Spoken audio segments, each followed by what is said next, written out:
Hi, how you going, Spread Eagle fans worldwide? I'm here today with Corey Hodgetts from the Australian Spread Eagle Street Team, and we're here to talk about the long-awaited, and I know we've been waiting on this for quite a while now, 26 Spread years. Eagle album, 26 years, wow. Yeah, Just around the corner. it is. Well, it gets released. Well, it got released yesterday in Australia, Yeah. but got released a week ago in the US, worldwide. So yeah, it's out there now, thank God. And I'm waiting for my copy. I've got one in the post coming. I've actually got one at JB's ordered as well. Yeah. So I can't show the cover except for here. There it is. Looking really good. I love the cover. The artwork's really, really good from what I've seen online.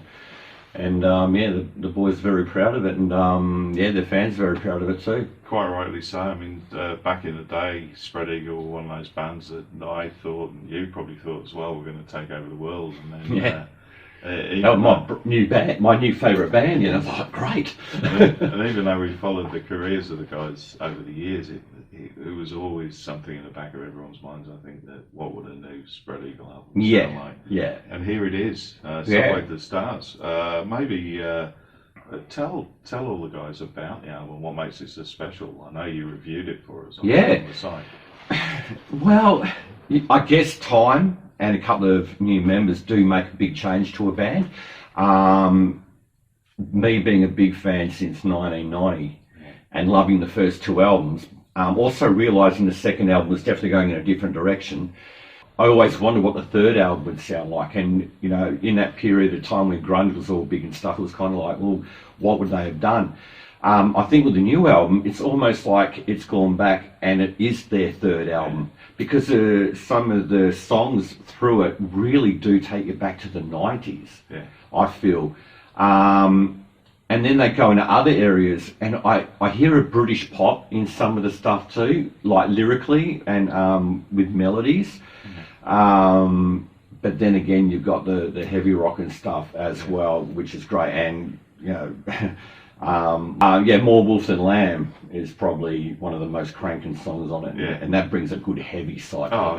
There's so much great stuff. It's always interesting when you get a band who's been away for so long, because they've obviously had their lives and their careers in the gap, and you always wonder whether they're going to go back and try and reclaim that sound of the stuff that we know and love, or whether they're going to add to it. And I always think it's far better when you get an updated sound from the band. The old school guys might not like that as much, but to me, stuff like this and even the new Roxy Blue album as well is the sound of musicians who've actually loved listening to music and have learned a lot over the years as well. Yeah, and they've matured, and obviously the sound changes over time. But I think the guys have really been able to keep a good modern feel to what they're doing as well. I mean, having Ziv and Rick in the band has been a big help, you know, creating that newer feel. But it's very colourful all the way through. Like you're getting different shades of stuff from top to bottom. And then it finishes off on Solitaire, which is an acoustic, you know, sitting around a campfire type song. And they hadn't really done that before, but I thought that was a really good touch to the end of it. I know Rob talked to us both about this a long time ago when he was here touring with Sebastian Bach, but I mean, he's been playing as well on the recent UFO dates as well, so those guys are so busy. He's got a lot on. Yeah, well, they all do, and you know, I guess Ray and Rob, their bands are a little bit more noted, and you know, with Weapons of Anew with Ray, he's been touring America with that.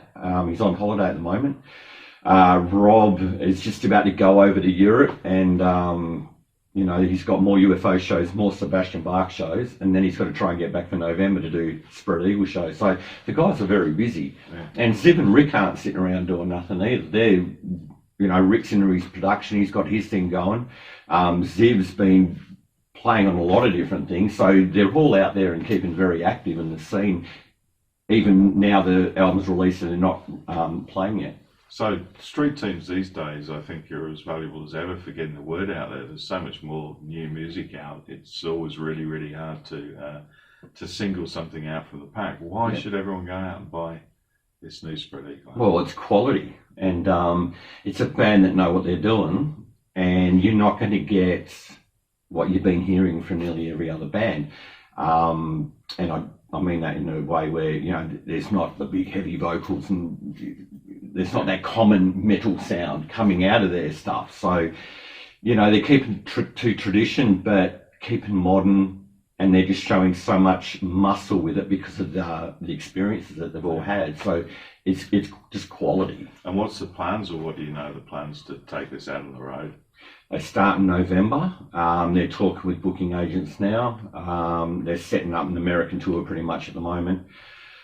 They want to go to Europe. They want to come here, obviously. That is one thing that they would really love to do. But I think, you know, get it going in America, and hopefully by the time they finish an American tour and maybe do Europe, hopefully we've been able to build up enough momentum down here to have them basically, you know, be able to make the trip down here. Fantastic. Another thing I want to mention too is, as you know, I'm involved with a lot of speedway promotions and stuff like that, and I've been able to get their new song, Sound of Speed, as a soundtrack to the West Coast Pro Modifieds in WA. So it'll go on all their advertising, all their adverts and media stuff, and yeah, a bit of co-promotion going. The band are going to also, you know, use their logo and stuff on some of their stuff. There'll be a video clip released along with this interview with a couple of other bits and pieces too. That's fantastic, and we'll obviously get the music out on our podcast as well. Yeah. Take it all the way back then. What was it back in the day that made these guys stand out so much? To me, I remember the day as clear as anything. I'd been at Dada Records in Perth, and they had a video library back in those days where you could actually go and hire videos. It was all rock and music related stuff, and they used to have the magazines, the music magazine type videos where they'd have a lot of different bands on. Metal MX was the name of this particular one that I picked up. A whole bunch of new bands I hadn't heard. I'd listen to everything, so it was really cool. Chucked it on. A few bands came up. Slaughter came on, yeah, great, you know. And then Spread Eagle came on.